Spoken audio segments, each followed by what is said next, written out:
spring break before I went to my meeting. I only have 1 week after spring break when I go to my meeting. So what that's going to do for you guys is I leave on Friday, so class on that Friday, so this is a Friday after spring break.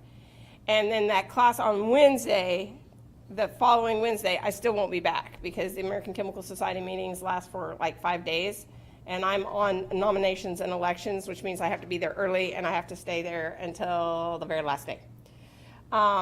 So what that means for us, because we've had a challenge with having class anyway, usually where I am in class, because we're already about a week behind, so this is actually going to work out well for us. I usually do an in-class portion of the test to cover resistors and do the resistance portion. As I do an in-class portion of the test, so that test that I do in 2 parts. One is in class, and then I give you the circuit problems, which we're going to start today is looking at circuit problems. But I give you the circuit problems as a take-home portion of the test. And the reason is my circuit problems, it's not that they're hard, it's just that they're time-consuming. And there's just not a fair way to do it in class. So what I'm going to do is for you guys here in Tonkawa, since Friday my facilitator is here in Tonkawa, you guys are going to take your in-class portion of the test on Friday. Okay? So a week or 2 weeks from today, there will be an in-class portion of the test. The good news is that's on Friday and not on Monday or Wednesday after spring break. So you guys will have that in-class portion of the test. For you guys over in Enid, we're going to do the in-class portion of the test on Wednesday, and I think that's April 3rd. So you guys will have the test Wednesday, April 3rd in class. What I'm going to do is do the take-home portion of the test. I'm going to post it to Blackboard, and it will release on Thursday, so everybody has the same amount of time to work on that part. It'll release on Thursday, and I'm going to have you upload it on that Wednesday, April 3rd, back to Blackboard.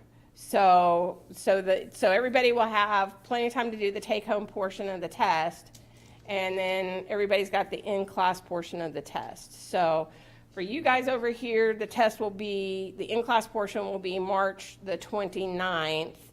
For Enid, the in-class portion of the test will be April 3rd.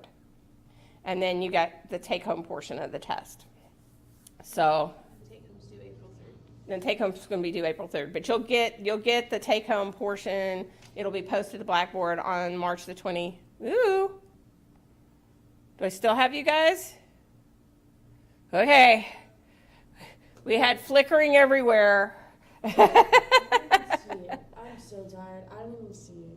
No, it flickered. It was my screens that flickered. The lights didn't flicker. No. The lights didn't flicker. The screens flickered. So that meant it may not be our building. It may be another building that's flickering. Okay, so for us, that's going to keep us, and that puts us right back on schedule, and we'll be good. So that's going to help us out a lot from that perspective.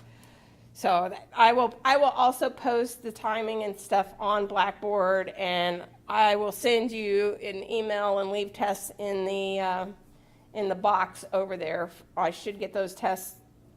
They'll probably be next week. I'll have to figure out how I'm getting those tests over there.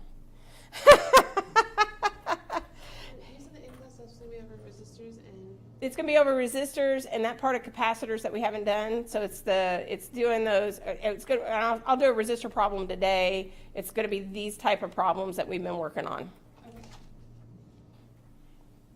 Yeah. So it'll be capacitors, resistors, Ohm's law, that kind of stuff.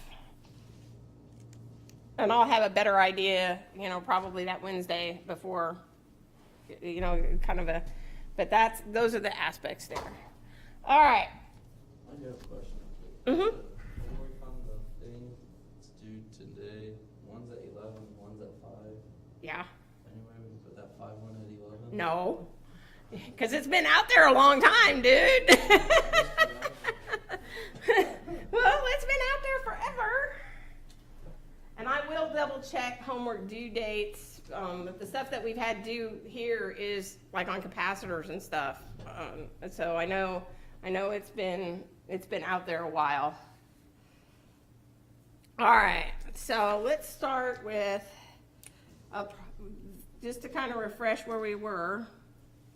And I will get the videos posted. I happen to leave my USB drive in Enid on Friday, which is why things aren't posted, and I will get those posted. I'm working on it right now.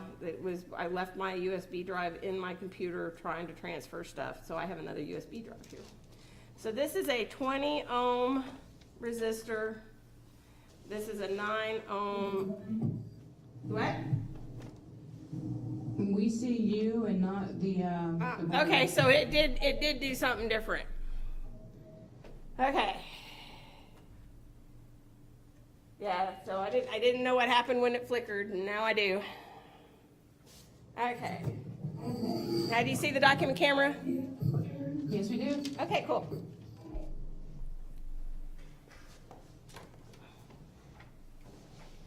All right.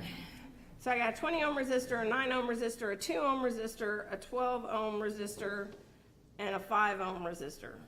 So these are definitely types of problems that you would expect in the in-class portion of the test. Okay? Remember that if I have them in series, the equivalent resistance is going to equal R1 plus R2 plus R3 for however many resistors I have in series. And if I'm in parallel, it's going to be 1 over REQ, 1 over R1 plus 1 over R2 plus however many that I have. So the tricks to these problems is figuring out which ones are in parallel and which ones are in series. Because I think in the homework, you've got something that looks like this.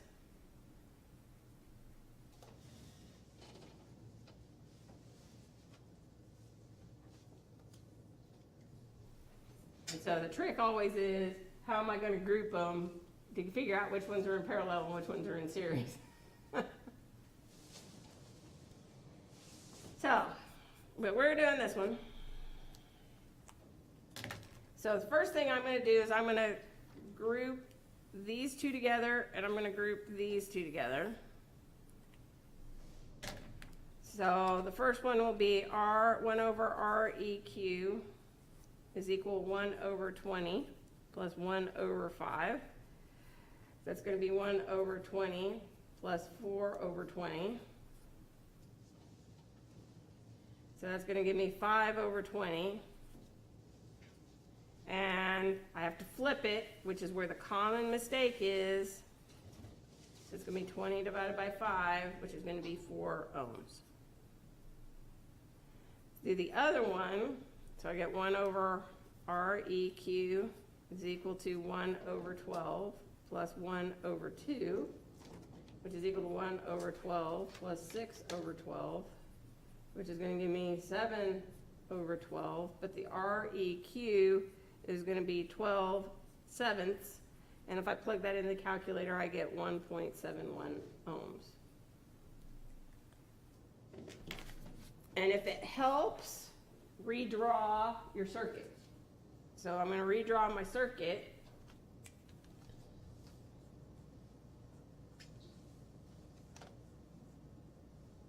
And this one is 1.71 ohms. This one is 9 ohms. And then this one was 4 ohms. So now, because it's in series, that's going to be 4 plus 9 plus 1.71. And that's going to give me 14.7 ohms. Then what they usually ask is, if I apply a voltage from here to here, put that in with a voltage, and we're going to use 24 volts. We're going to use 24 volts.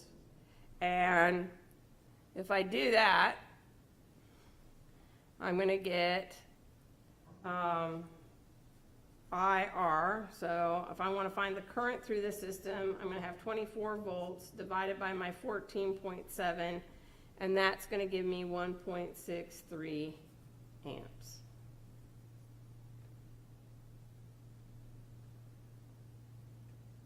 So I get a variety of. Can you go back to that first page, please? Mhm. Sweet, thank you. So there's the calculations. Can we see the initial circuit? Sure. I'll move it up and down here.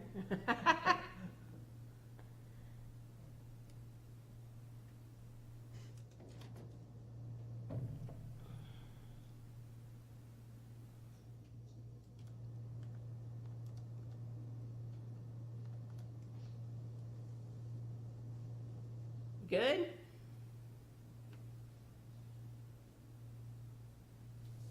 Maybe this On the first one,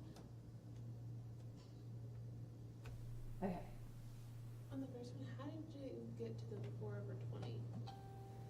Okay. Common denominator. So 1/5 is 4 of 20. Oh, 1/5. Yeah. Okay. It's early in the morning. Yeah. Yeah, common denominator. Yeah, that fraction stuff that they never told you were gonna use again. I hate fractions. Or decimals. I hated differential equations. It's the only math I know. The thing is if you do it this way, if you do it, just show you why I keep it in fractions. Unless it gets really complicated, you can keep it in fractions, because if you're doing this, if I do 1/20, so I do, 1/20 is, and depending on, if you've got this kind of calculator leaves it in fractions. And so if I want to go to my decimal part, because I figured this part out, The double arrows on the bottom. the double arrows, Yeah, right there by the enter. yeah. So this becomes 0.05, and I get 0.2, so now I get 0.25, okay? And now I have to take the inverse of that, and this one's actually pretty, is that right, 0.2?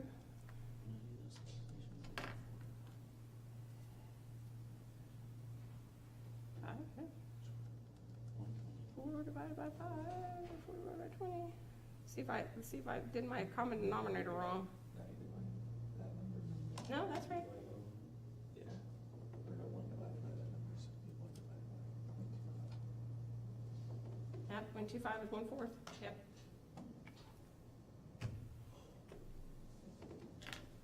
So, but sometimes the decimals get kind of hairy. So it's just which way you want to do it. So here's the back part. Everybody got that part?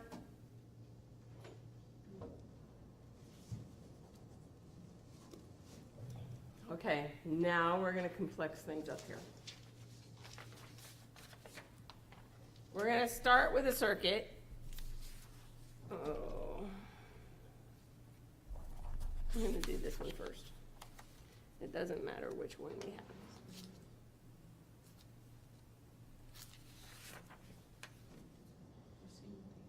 Okay. What we're going to get to start here is this lovely thing.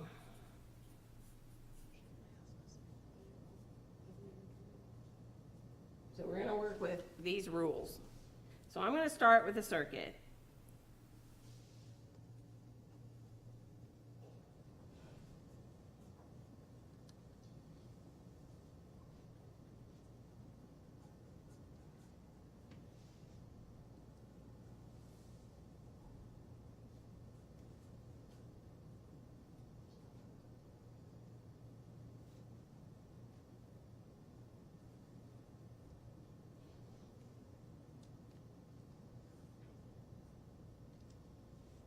Okay, so I have a circuit. This is going to be 10 ohms.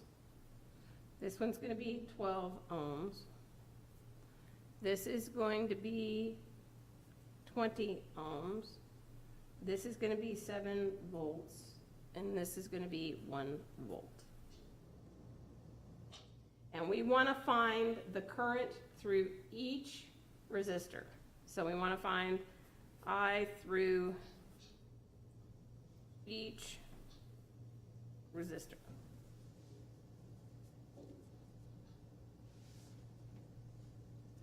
Okay.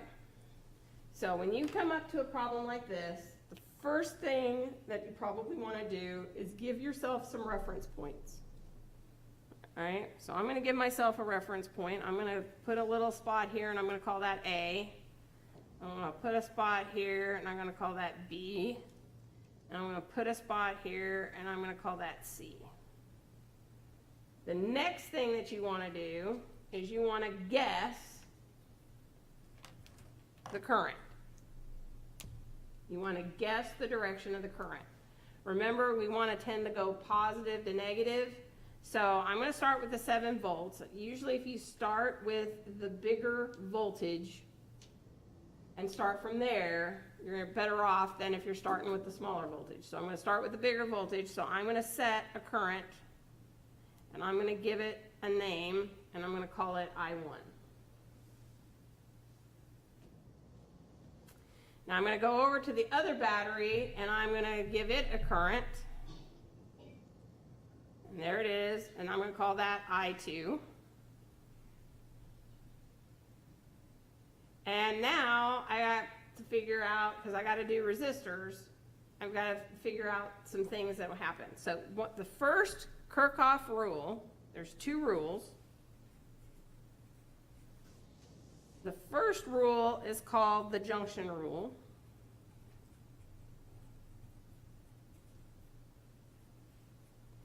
And the junction rule says at any junction, the sum of the currents has to equal 0. Or what goes in has to go out. So think of that water analogy that we talked about. So when I get to this junction, so I'm going to go at B, which is one of the reasons why having reference points really, really helps you out. At B, if I follow this current, this is going to be I2 going into B. I1 is going into B. I got to have something coming out of B, and that's going to be I3. So I'm going to have at B, I've got I2 is going in, I1 is going in, and I3 is leaving. And that's got to equal 0. So I get I2 plus I1 is going to equal 0, or equal I3, sorry. I3. Now, this doesn't help us out a whole lot yet, because this is an unknown, that's an unknown, and that's an unknown. Now, if we go ahead and remember our algebra rules, so this is one of those places that algebra really, really helps you, which is why you still have to have algebra for general physics, is if I have 3 unknowns, I need 3 independent equations.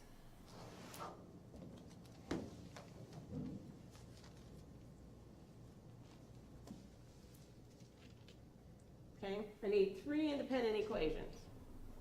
So here's one independent equation.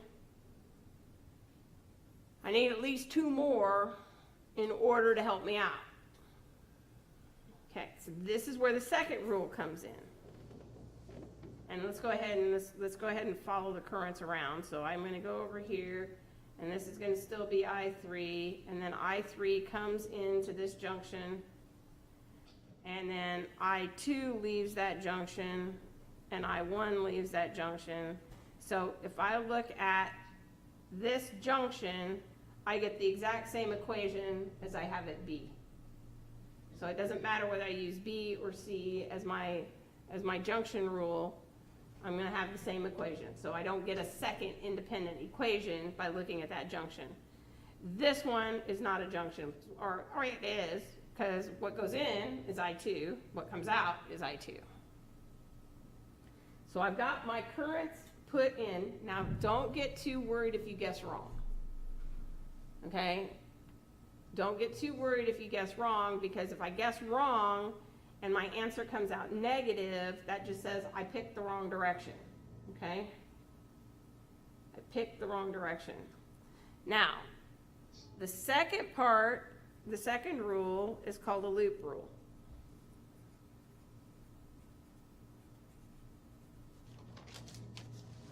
And what that says is any loop that I do, the sum of the potentials has to equal 0.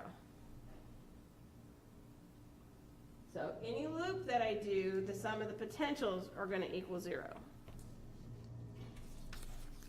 So let's look, I've got to get at least 2 loops to get me my independent equations.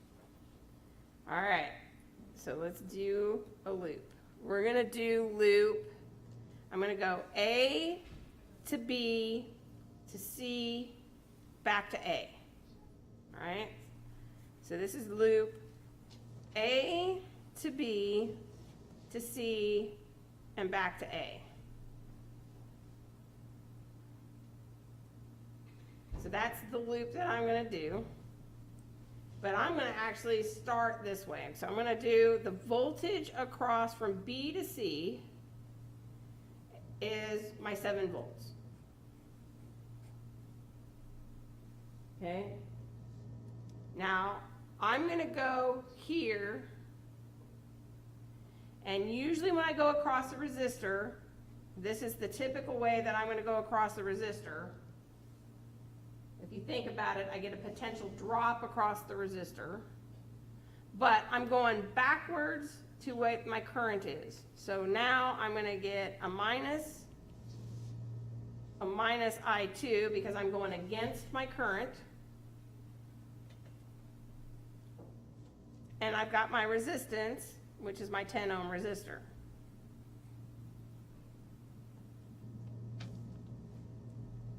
Now I come over here and I'm going backwards across the battery. Because my current's going this way, I'm going backwards across the battery, so I have to subtract out the 1 volt. And that's got to equal 0. So I'm going to have 7 plus 10I2 minus 1 has got to equal 0. This is my second independent equation. And because I chose that one, that's going to be really, really nice because I chose that one. So now I get 6 plus 10I2 is equal to 0. And I get 10I2 is equal to 6. And I get I2 is equal to 6 divided by 10, which is going to equal 0.6 amps. Except I forgot to put in a negative sign. So that's negative. And what that says is that I2 is in the wrong direction. Okay? I2 is in the wrong direction in my drawing. Because it came out negative, it says I drew it backwards. That's all it's telling me.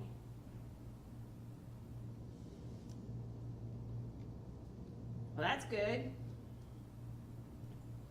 So now I can do another loop.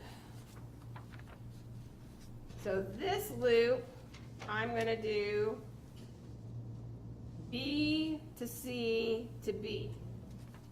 Okay, so this is loop B to C to B. So I'm going to start here again. So that's going to be my 7 volts. Now I'm going to go across this 12 ohm resistor, and that's I3. So I'm going to get I3 times my 12 ohm resistor.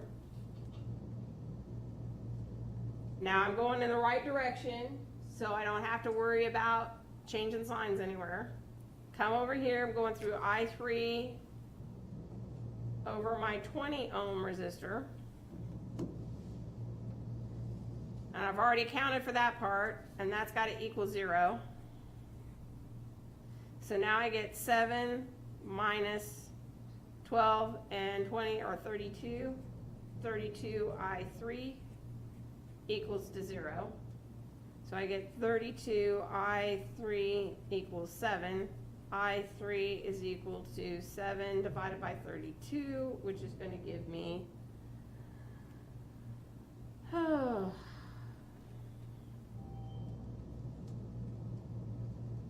going to give me 0.219 amps. Won't it be negative? Isn't that a -7? Or no, just kidding, you moved the 32, didn't you? Yeah.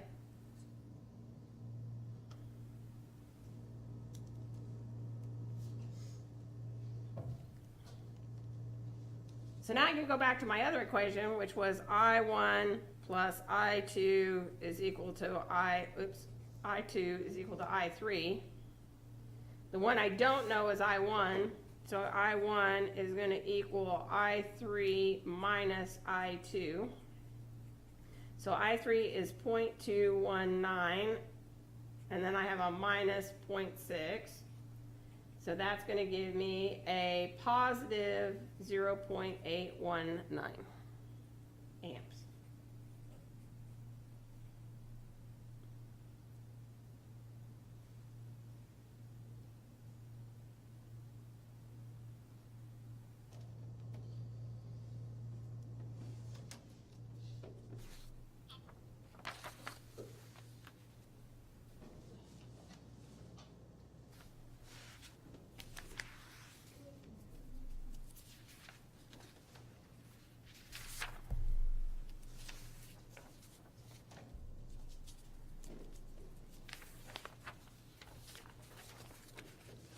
Now, this one was a little straightforward. It's a good one to start with, but then they get ugly.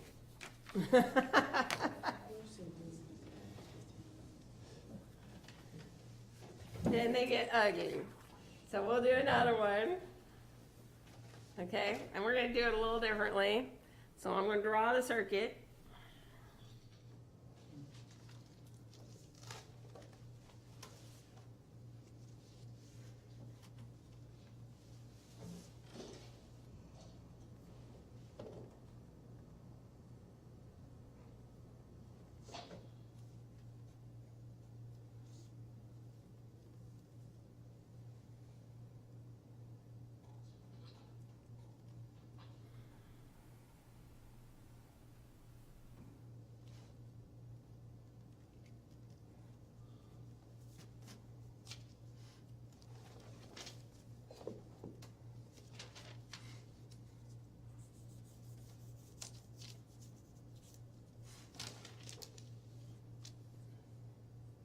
We're told this one is 20 volts.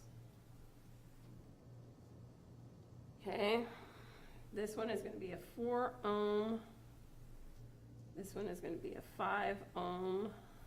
This one is a 6 ohm.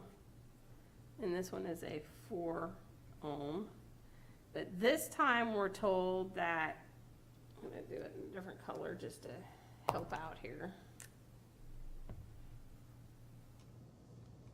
This is going to be current, and we're told that this is I1, and it's going to equal 4 amps.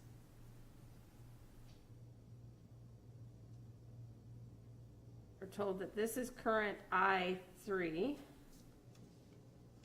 and we're told that this is going to be current I2, and I2 is going to equal 4 amps. What's that number farthest to the left on the battery? This, Yeah. it's a capital E. It's not a number. Because we want to know what E1 is, and we want to know what E2 is in order to give us those currents. So those are the things we don't know, and we got to figure out.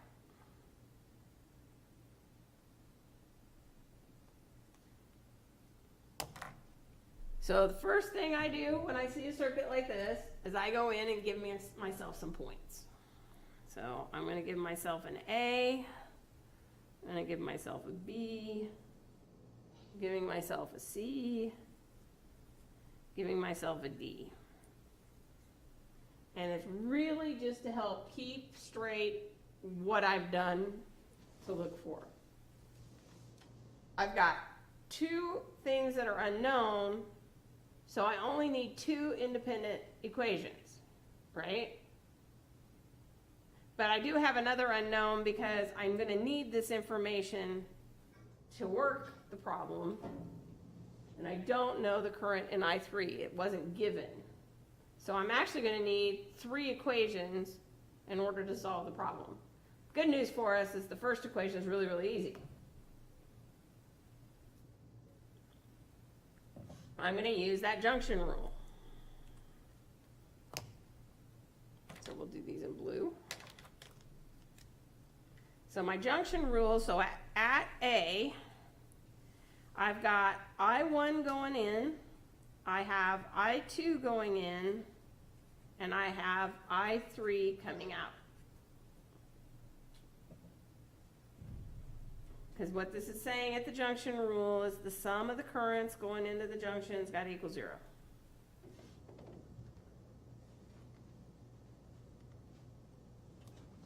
Okay?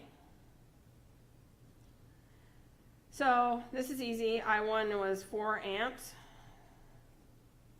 I2 is 4 amps. So I get 4 plus 4 is going to equal 8 amps. So my first one was relatively easy to solve for. Okay. Now, let's look at this for a second. And I've got 3 colors. Oh, goody. I have 3 colors. So I can do a loop. I'm going to use blue to draw my potential loop here. So I can do a blue loop. I can do a red loop.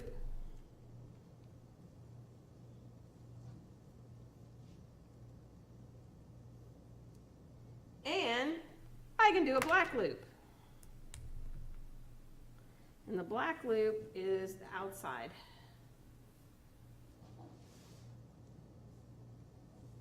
So I have 3 potential loops in there, but I only need 2 to solve my problem, which means the third one can be used as a check. So you can actually use the third loop to check your work, which is nice because I got a built-in check into the system. So the loop I'm going to do first is going to be the A to B to D to A.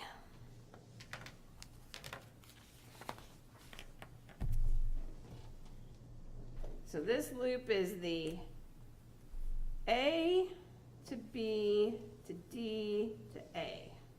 And we'll follow that along.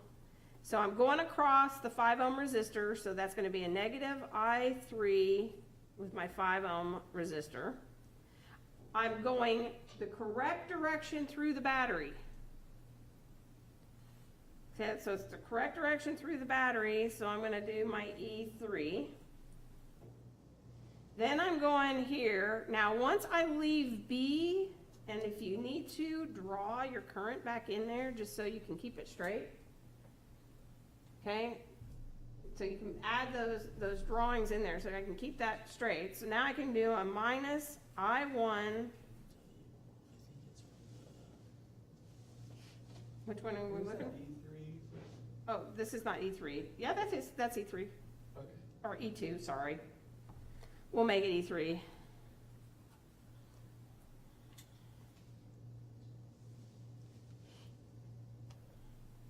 Because it was on the I3 line. I'm sure that's why I did the subscript with 3.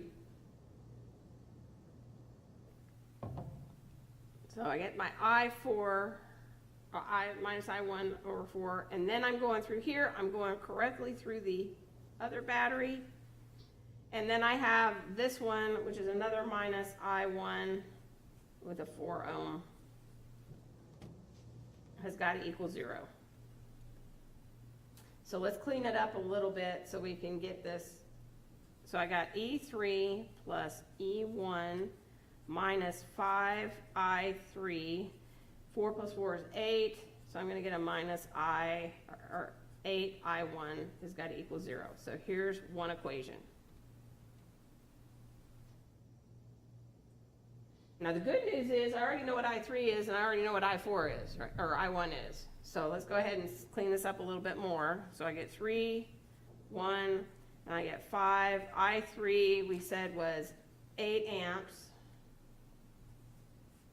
I1 we said was 4 amps. That's got to equal 0.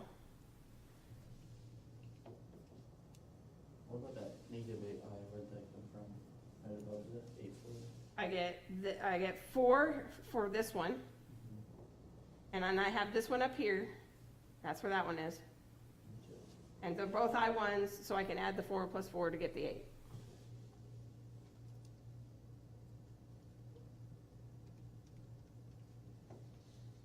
This gives me 40. This gives me 32.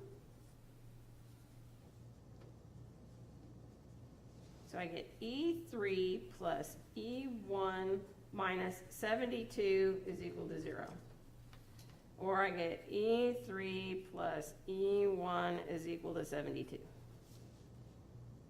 So I've been able to simplify this down a little easier to work with.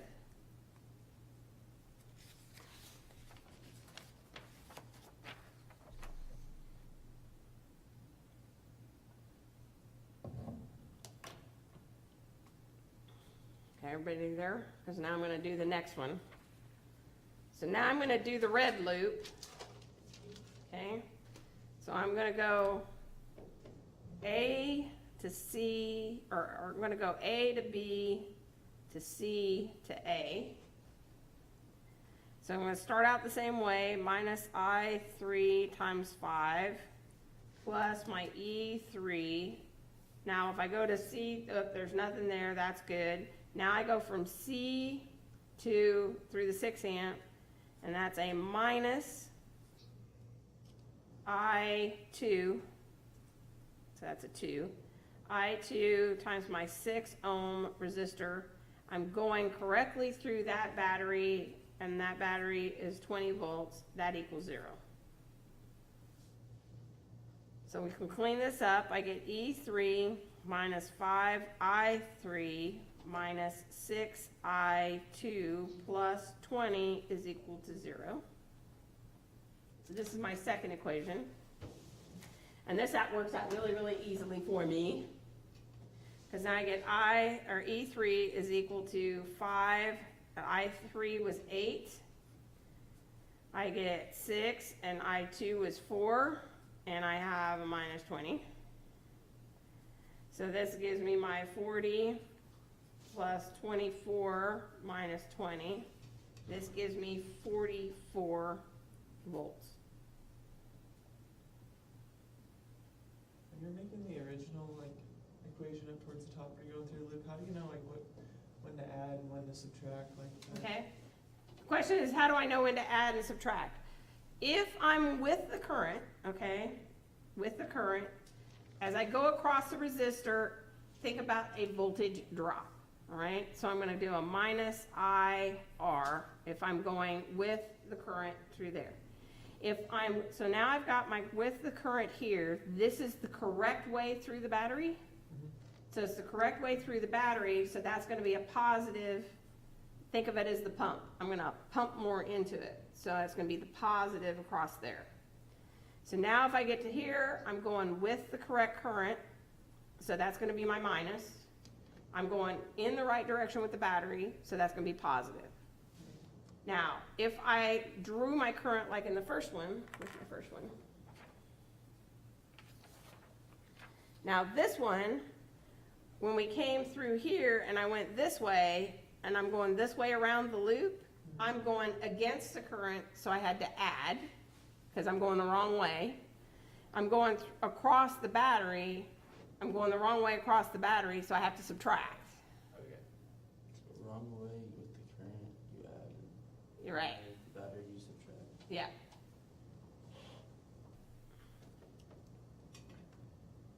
Sweet, thanks. Yeah, and if you think about it this way, as I'm going, and we talk about it when we're measuring, we do a voltage drop across the resistor. So that's where I'm going to subtract voltage if I do a voltage drop across the resistor. and my battery is a pump, so I'm adding to the system.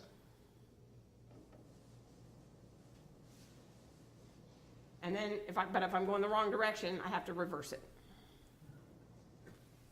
Okay, so I've got E3, so now I can come back over here and I know what E3 is. E3 is 44. So E1 is going to be 72 minus 44. And if I do the 72 minus 44, that gives me 28.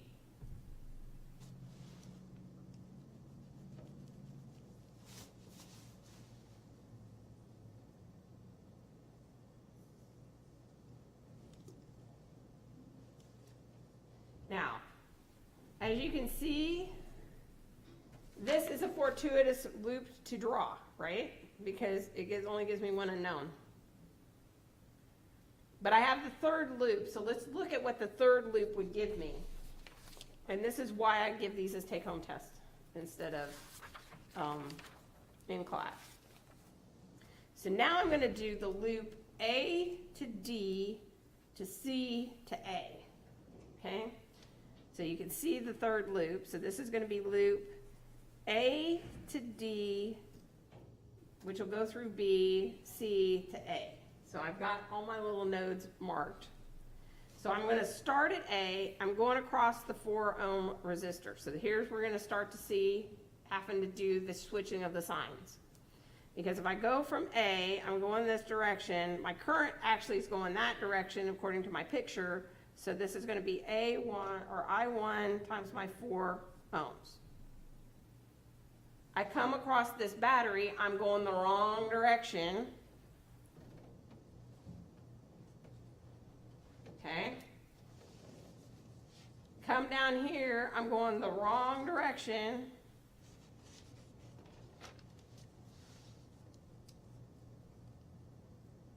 Okay.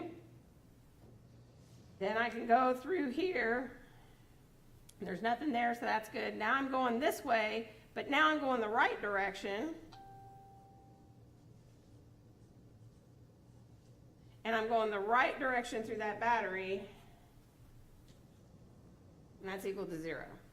So now when I do this outside loop, I'm going to disregard this middle leg when I'm doing that outside loop. So now I get 8I1 minus E1 minus 6I2 plus 20. So I'm going to put E1 on the other side. So I get E1 is equal to 8I1 minus 6I2 plus 20. I1 and I2 are 4, so this is 8. 4 minus 6, 4 plus 20. This is going to be 8 times 4 is 32, minus 24, plus 20. And I should get 32, I get 36. So what did I do wrong? Isn't it 26? Yeah, it's 20, yeah, but I'm getting, no, I got 32 minus, no, 32 minus 24 is 8. So it'd be 28. Plus 20 is going to give me 28. What I did wrong was simple arithmetic. And that's what we got using the other loop as well. So it gave us a check.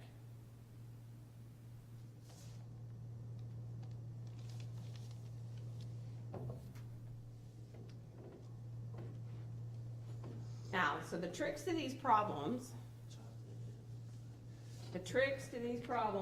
is that depending on the circuit that I have, some loops are easier than others. So some loops are going to take, if you pick the wrong loop, it's going to take you longer to work the problem. So if you, first thing is if you start it and it's starting to take you lots and lots of paper, you might go back and look at your loops, making sure your loops are not the long ones. And that's one of the big reasons why I let this be a take-home test. It's not that these are hard. It's just if you pick the wrong loop, you can eat up all your time in a class test.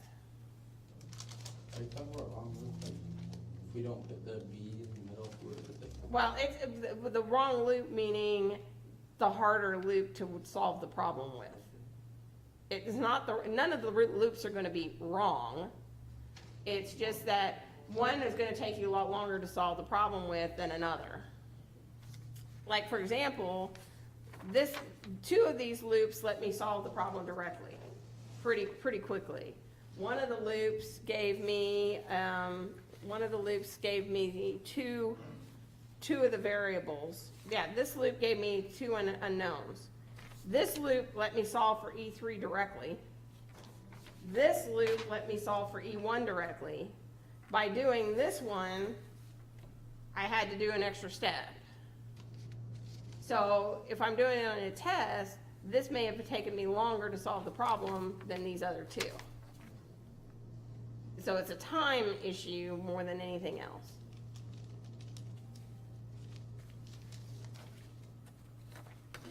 All right, let's do another one. Oh, did I drop pictures in here? Okay.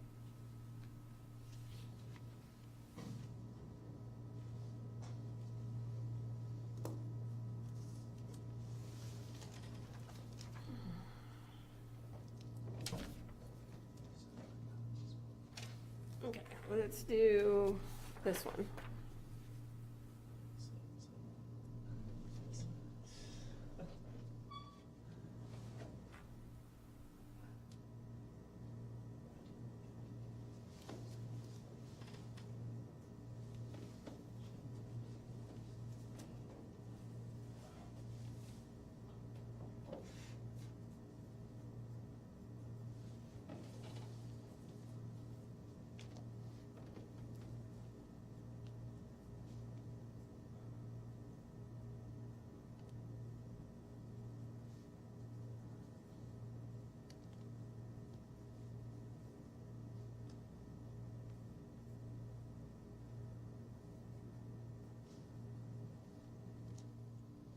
Okay.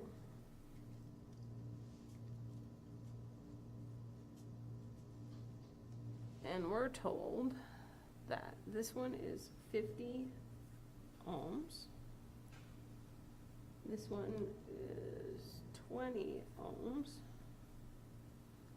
This one is 35 ohms. This one is 10 ohms. And this one is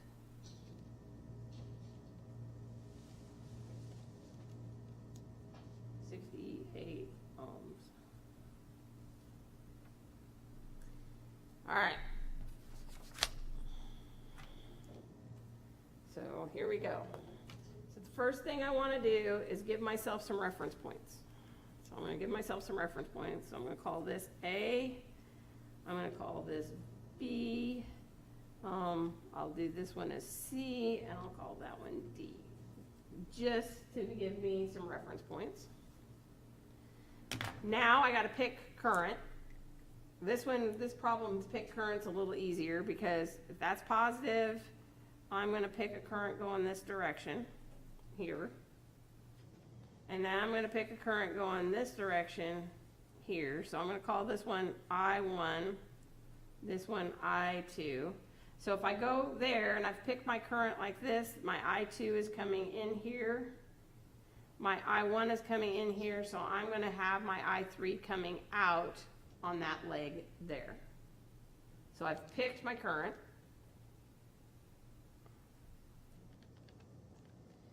Now we're told this one actually gives us an I1 as 0.111 amps. And we're told that I2 here is 0.142 amps. So that makes it easy. So a junction, so at A, I'm going to have I1 going in, I've got I2 going in, I have I3 coming out, and that's 0.111 plus 0.142. That's going to give me 0.253 amps. So that helps me out.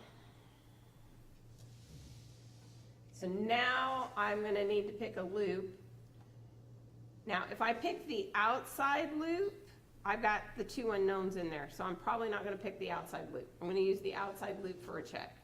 Wait, can you show me what do you mean by outside loop? This one, And then the other loops are just the two other ones? the other loop, one loop is this way, one loop is this way. But if I pick the outside loop, I've got two unknowns in that equation, and that's gonna be a pain in the tushy. So if I pick this loop, that's gonna be easier, so let's do this one. So I'm gonna do B to D to A to B. So I'm going across V2, I'm going across V2 in the correct direction, so that's positive. I'm going across I2, or the 35 ohm resistor. I'm going across the 20 ohm resistor. And now I have I3 across the 10 ohm resistor, and that's got to equal 0. So V2 minus 35 and 20 gives me 55, so that's 55 I2, minus 10 I3 gives me 0. We know that 55 I1 or I2 was 0.142. We know that I3 is 0.253. So V2 minus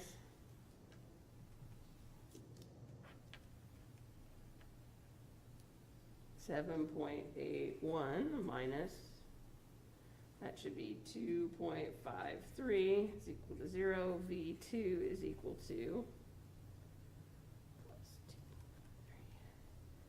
10.34 volts.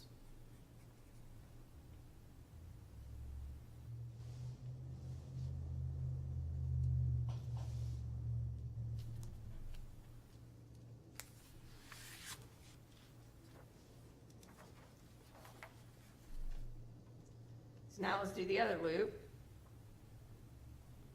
So now I get, this one goes correct, so there's V1 minus I1 across my 50 ohm, minus I3 across my 10 ohm, minus I1 across my 68 ohm, has got to equal 0.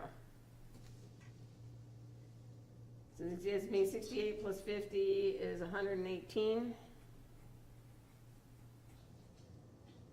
minus 10.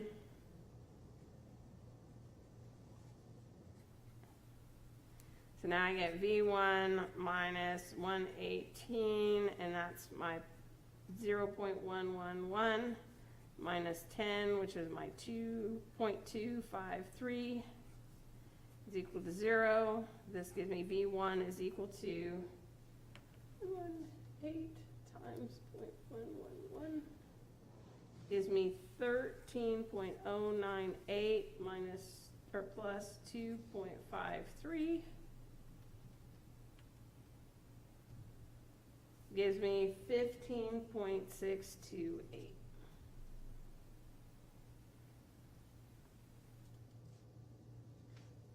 Now we can do the check. The check has V1 minus I150. But now I'm going across the 20 in the other direction, so that's going to be plus I220 plus I235. And I'm going backwards across that one, minus V2.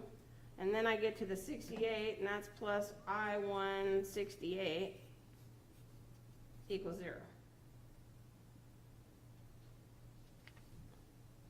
So now I get V1 minus V2. My I1, no, that's not a plus. Minus, because that's going the correct direction. So that's going to give me a minus 118 I1. And it's going to give me a plus 55 I2 equals 0. Now V1 we said was 15.628. V2 we said was 10.34. minus 118 with 0.111 in there, plus 55 with my 0.142 has got to equal 0. So let's do the arithmetic. So this gives me 5.288.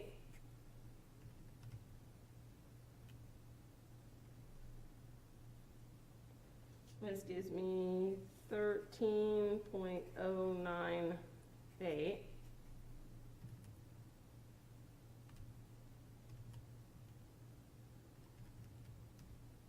Gives me 7.81 equals 0. 7.81 plus 5.288 gives me 13.098 minus 13.098 equals 0.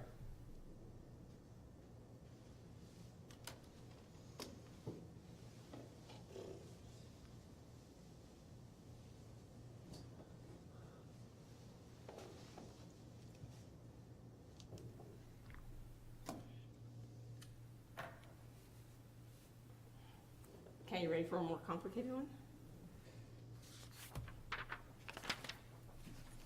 Let's do another one. And I'm making this one up as I go, so this one's going to be entertaining, so I don't know how it's going to work.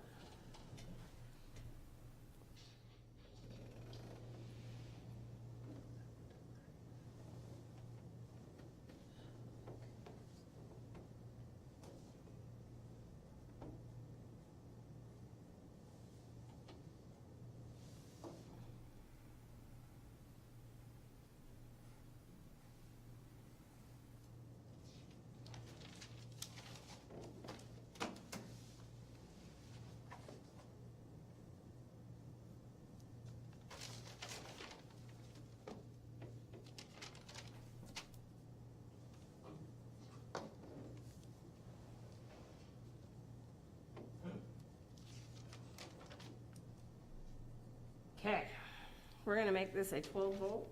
We're going to make this a 12 volt. We're going to make that a 9 volt.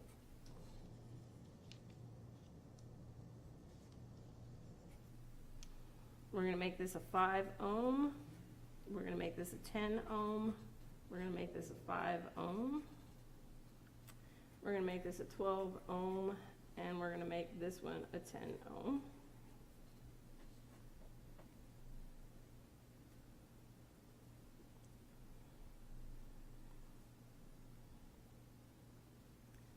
I'm going to call this, we're going to do this, and then I'm going to do this one. We're going to call this an I1, we're going to call this one I2, and we're going to call this one I3. And we want to know I1, we want to know I2, and we want to know I3.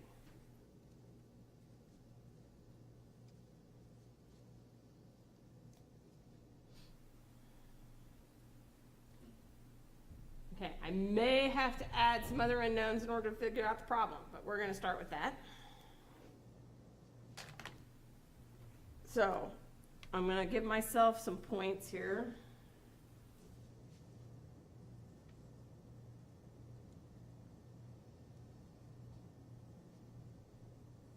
I'm going to call this A, B, C, D, E, and F.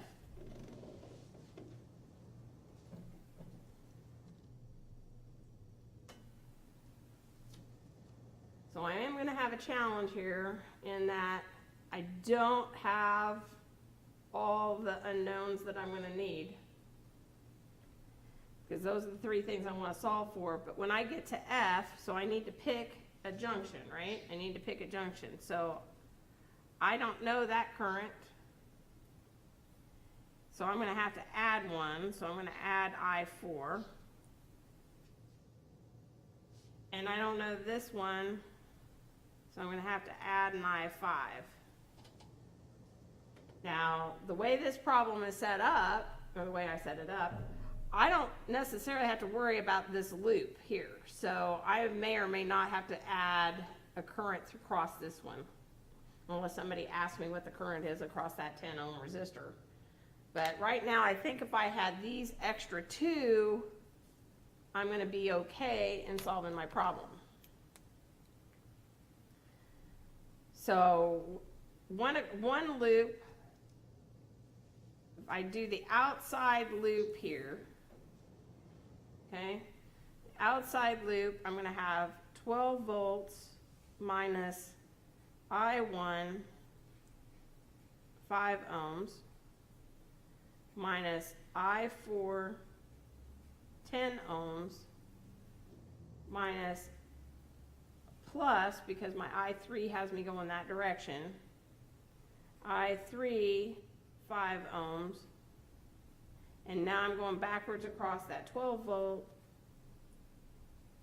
It's got to equal, oops, if I'm going around, I got to come across here. So I'm going to have a minus I5, 12 volts is equal to 0.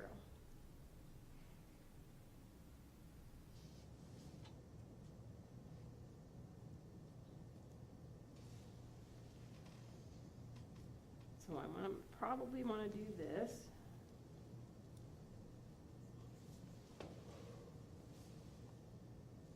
So let's clean up this problem here. Well, those two are going to cancel each other out. That's helpful. So I've got a 5I3 minus a 5I1 minus a 10I4 minus a 12I5 equals 0.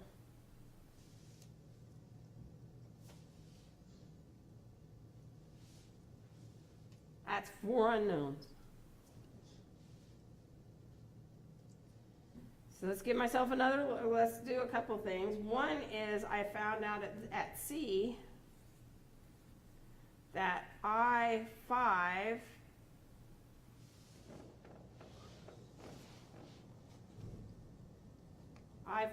plus I3 is equal to I2.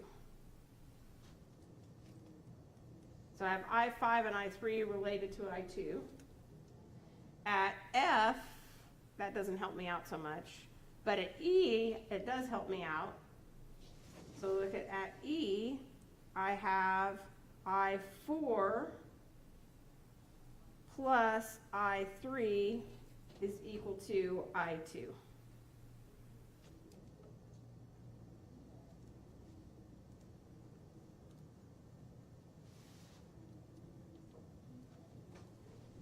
So I can do this real quick. I can get I5 plus I3 is equal to I3 plus I4.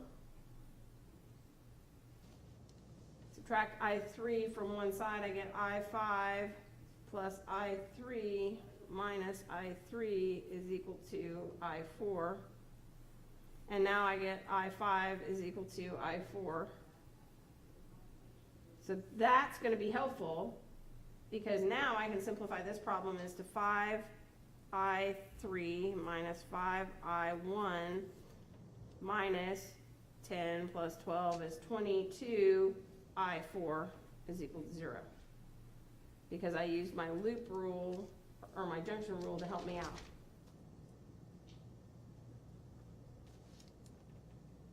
So that's kind of helpful. That's very helpful. So let's do another loop.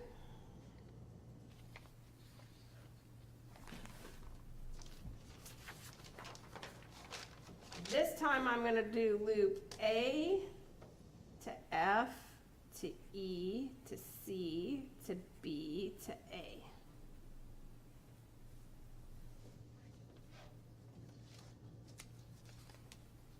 All right, so I get my 12 volts minus I1 with the 5 minus I4 with the 10 plus 9 because I'm going correctly through there.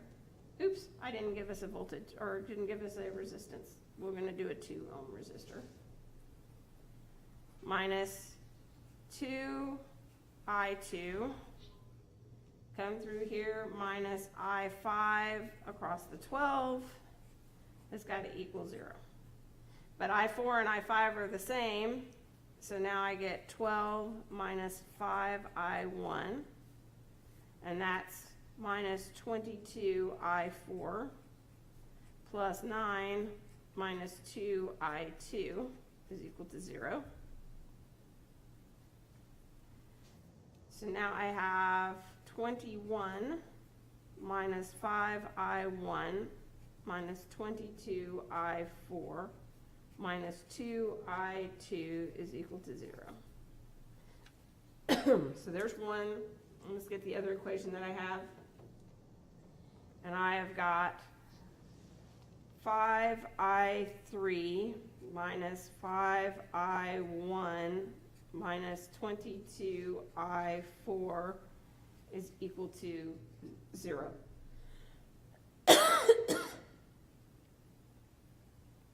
Well, that's kind of interesting. Because now I can do 5I3 is equal to 5I1 plus 22I4. And now I can get this one, if I substitute that back in, this becomes 21 minus 5I3 minus 2I2 has got to equal 0. Because I can actually substitute in this stuff to get that down. So now I've got that equation.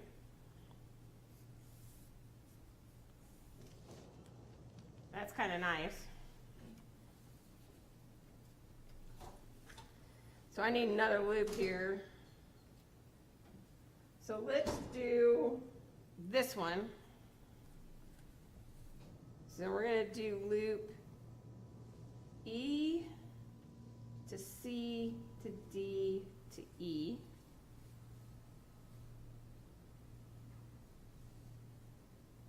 So that's going to give me 9 minus 2I2 plus 12 minus I3 5 is equal to 0. Oh, that's really good. That's going to help us out a lot. So that's 21 minus 2I2 minus 5I3 is equal to 0. Solve for I3, I get 21 minus 2I2 is equal to 5I3. I can plug that back into there, and now I get 21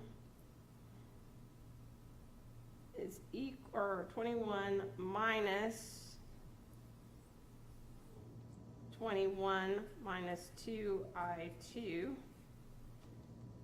minus 2I2 is equal to 0.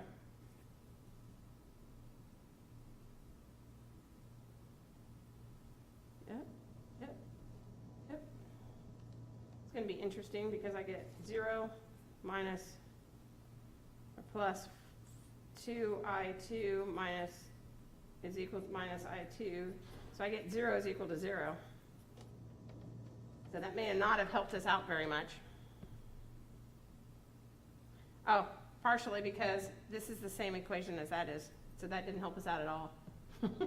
Those aren't independent equations. They're identical equations. That loop didn't help. That loop was bad.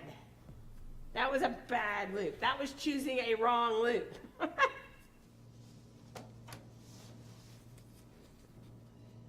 I was choosing a wrong loop.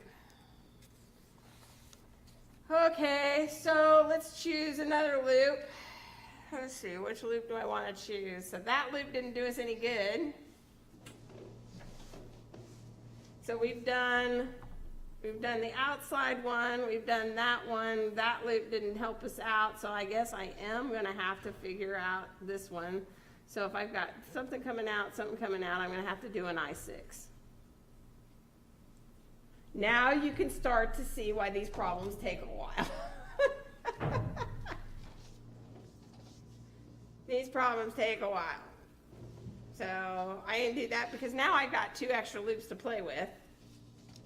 So let's write out one. So I've got A to F to B to A. So I've got 12 minus I1, 5 ohms, minus I6, 10 ohms is equal to 0. And at F, I get I1 plus I1 is going to equal I4 or plus I6. At B, I get I1, because it's coming out, so I get I1 is equal to I6 plus I5, but these two are equal, so that helps me out there. So I know what my I1 is.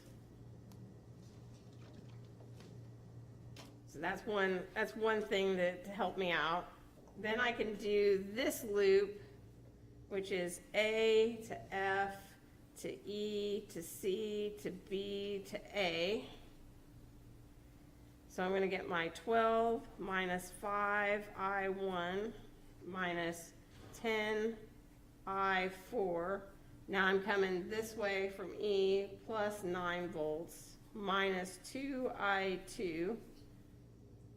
And then that's minus I5 and I4 are equal, so I get a minus 12 I4 is equal to 0. So now I have 12 minus 5 I1 minus 22 I4 plus 9 minus 2 I2 is equal to 0.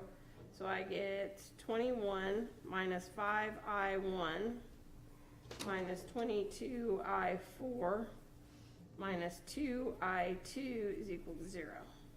So there's another equation that I have. And then I have that equation. I have this equation. So now you can just start solving and playing with algebra. So hence you see why I give this as a take home.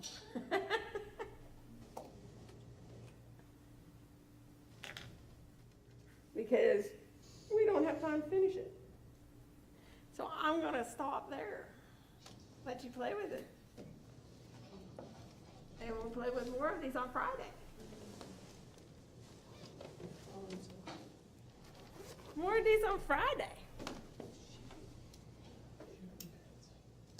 And if you remember Kramer's rule, you can actually go back and look at matrices and solve at matrices.